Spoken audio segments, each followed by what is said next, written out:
Diyarbakır mala mila Diyarbakır celemla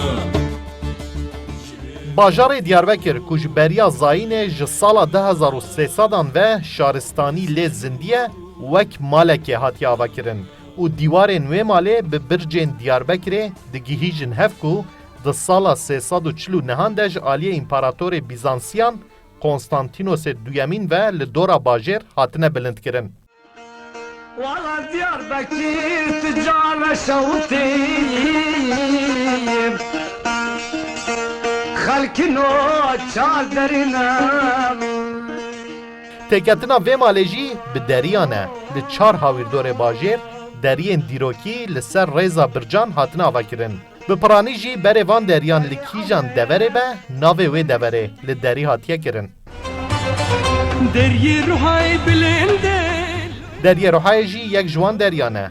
Deriyek ê bazirganiyê ye ku ber bi aliyê Rojava ve vedbe. Deriyek mezin û bi heybet e ku ji sê beşan pêk tê û ji destpêka avakirina bircên Diyarbekir ve heye.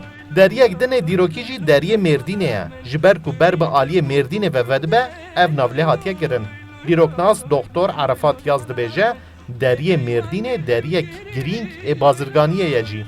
Taybetiya vî deriyê jî ku li aliyê Bexdayê dinêre kesê ku xwestine herin Bexdayê ji vê derê de çûne û deriyê Çiyê û deriyê Mêrdînê bi heva tê girêdanê rêya bazirganiyê bîye lewra li ser vê rêyê yanî nav deriyê Çiyê û deriyê Mêrdînê de em îro dinêrin çar heb xan hene.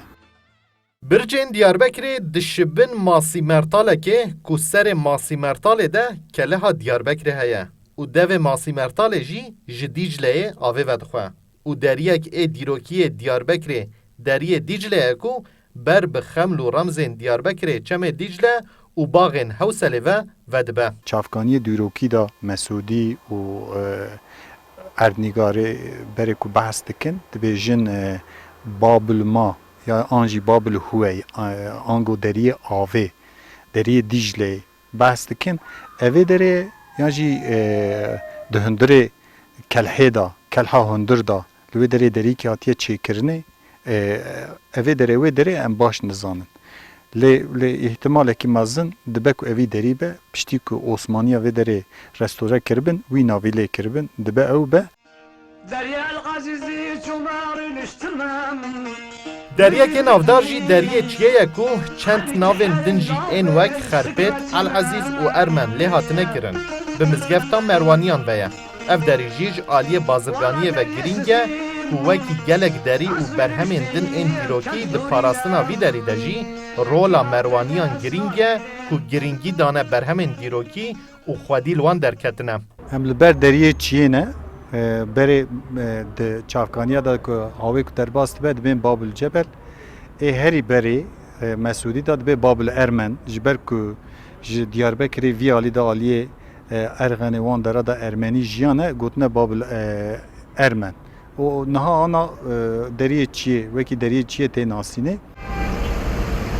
Li Diyarbekirê çar deriyên serekeyên mezin ên bi navê deriyê Rihayê, deriyê Mêrdînê, deriyê Dîcle û deriyê Çiyê hene.